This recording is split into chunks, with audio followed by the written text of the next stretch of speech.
वालेकुम। ਜਿਹੜੇ ਨੁਕਸੇ ਤੁਹਾਡੇ ਸਾਹਮਣੇ ਪਏ ਨੇ 6 ਨੁਕਸੇ ਮੈਂ ਇਹਨਾਂ ਨੂੰ ਅਲੱਗ-ਅਲੱਗ ਸਮਝਾ ਰਿਹਾ ਜਿਹੜਾ ਲੋਕ ਲੈ ਕੇ ਜਾ ਰਹੇ ਨੇ ਉਹਨਾਂ ਨੂੰ ਮੈਂ ਦੱਸਾਂਗਾ ਕਿ ਇਹ ਤਰਤੀਬ ਕਿਸ ਤਰ੍ਹਾਂ ਦੀ ਦਵਾਈ ਇਸਤੇਮਾਲ ਕਰਕੇ ਤੇ ਕਿਵੇਂ ਉਹਨਾਂ ਨੇ ਲੈਣੀ ਹੈ। ਪਹਿਲਾ ਨੁਕਸਾ ਮੇਰਾ ਹਾਈ ਬਲੱਡ ਪ੍ਰੈਸ਼ਰ ਦਾ ਜਿਹੜੀ ਅਦਵਿਆਤ ਮੈਂ ਇਹਦੇ 'ਚ ਇਸਤੇਮਾਲ ਕੀਤੀਆਂ ਨੇ ਬਣਾਈਆਂ ਨੇ ਮੇਰੀ ਵੀਡੀਓ ਦੇ ਵਿੱਚ ਵੀ ਮੌਜੂਦ ਹੈਗੇ ਨੇ ਨੁਕਸਾ ਔਰ ਮੈਂ ਤਿਆਰ ਵੀ ਕਰ ਦਿੱਤਾ ਹੈ। ਇਹਦੇ 'ਚ ਗਾਓ ਜ਼ੁਬਾਨ ਹੈ, ਸੰਦਲ ਹੈ, ਬਹਿਮ ਸੁਰਖ ਹੈ, ਬਹਿਮ ਸਫੈਦ ਹੈ, तबाशीर है, इलायची छोटी है। ये ब्लड प्रेशर की सफूफ मुकम्मल करके ग्राइंड करवा के मैं दवाई भिजवा रहे हैं। अद्धी चमची सुबह अद्धी शाम इन्होंने इस्तेमाल करनी है। इस तो बाद मैं इस्तेमाल करवा रहे हैं इन्होंने पेशाब बहुत आंदा सी बार बार एक मरीज़ को उन्होंने वास्ते मैं जवार शेख कंपनी साडा करशी का बहुत अच्छा है वो इस्तेमाल नाल करवा रहे हैं। इहदे तीन चीज़ां ऐसे ने गुलनार एक गुलनार जो असीं अनार कहने छिलके इन्होंने असीं ग्राइंड किया है सफूफ किया है तो ये असी काली मिर्च के कुछ दाने पाए ने जो इन्होंने इस्तेमाल करना है। इस जवारश नाल ये जवारश इन्होंने खानी है नाल मैं इन्होंने कलंजी मेथी छोटी इलायची तो काली मिर्च एक सूप बनाया ताकि ये बार बार जो रात को पेशाब आता है पेशाब नहीं आएगा रुक जाएगा। तीसरा नुस्खा जो बाल गिरते सी बाल जोड़े हर वक्त कपड़े के पैंदे रहते सी उन्होंने वास्ते मैं इन्होंने रोगने कद्दू रोगने खशकाश रोकने जैतून तीन तेल बनाया इन्होंने इकट्ठा करके रात को लाने वास्ते दिता है तो नाल मैं इन्होंने कुलंजी का पाउडर बना के दिता है जो जैतून के तेल च पा के इन्होंने सिर ते लाना है। ये उन्होंने वास्ते मैं तुहानूं वीडियो के जरिए भी समझा रहा और मैं तुहानूं तरतीब जी लिख के भी दी है तुसीं ये समझो कि शायद इन्होंने बहुत अच्छे तरीके नाल सानूं समझाया है। इस तो बाद लोगों को नींद नहीं आती बेचैन ने दिमाग की कमजोरी है बैठने का काम है सुभाव कमजोर ने मोढे जोड़े दर्द करते हैं बेचैन ने थकावट होती है उहदे वास्ते मैं हलीला बहीला आमला इनू शहद के तैयार करके मजूम दिता है ये इस्तेमाल करना है। तुसीं अद्धी चमची सुबह शाम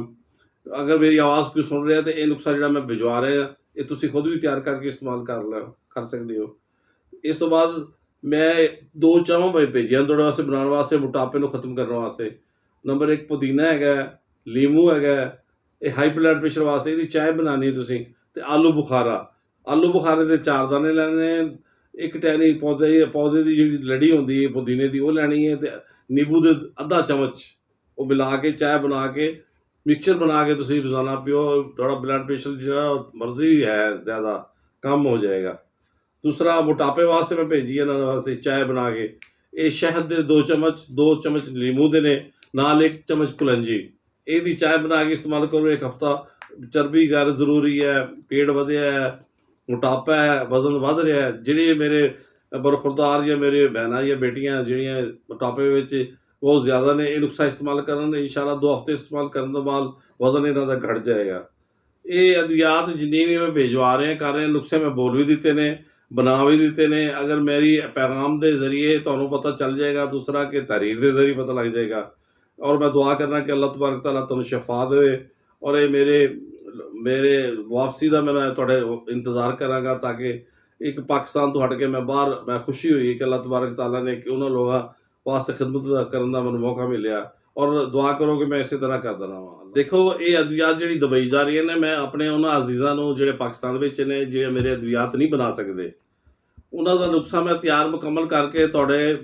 बजरिए TCS भिजवा सकना और मुनासिब पैसे जो थोड़े TCS के लगणगे और वो नुस्खा दे वो पैसे होंगे जिहड़े हिकमत दी दवाइयां असीं लैके ग्रैंड करा के देंगे तो कोई थोड़ी फीस नहीं होगी ये फीस भी ला असीं थोड़े तक पहुँचाना है इंशाअल्लाह। अगर तुहानूं साडी जरूरत पवे तो तुहानूं भी मेरी ये है कि तुसीं साडे कोल नुस्खा बनवा भी सकते हो समझ भी सकते हो और असीं भिजवा सकते हैं। ये मेरा थोड़े वास्ते पाकिस्तान के लोगों वास्ते पैगाम है। दूसरा मेरा पैगाम ये है जिन्होंने लोगों ने मेरे नाल फोन के जरिए या WhatsApp पर गल करनी है वो मेरा नंबर थोड़े सामने आ रहा है तुसीं मेरे WhatsApp पर मशवरा भी लै सकते हो तो मेरे को नुस्खा भी पूछ सकते हो जिहड़ी चीज़ ना समझ आवे तुसीं मैं हाज़र हाँ इंशाअल्लाह। दूसरा कि मेरा हौसला अफजाई वास्ते ना जरा मैनूं भी पता चलता रहेगा कि जिहड़ी मेरे नाल मुहब्बत कर रहे हैं WhatsApp पर वापसी मैनूं जवाब भी दिओ तो मेरे जे बड़े मेहमान मेरे यूट्यूब में इस्तेमाल कर रहे हैं उन्होंने मैनूं खुशखबरी का मेरे आल दे बटन दबाओगे तो फिर पता चलेगा भी मेरे किहड़े लोगों ने मैनूं अपना मुहब्बत नाल अपने नाल शामिल किया है। अल्लाह हाफिज़।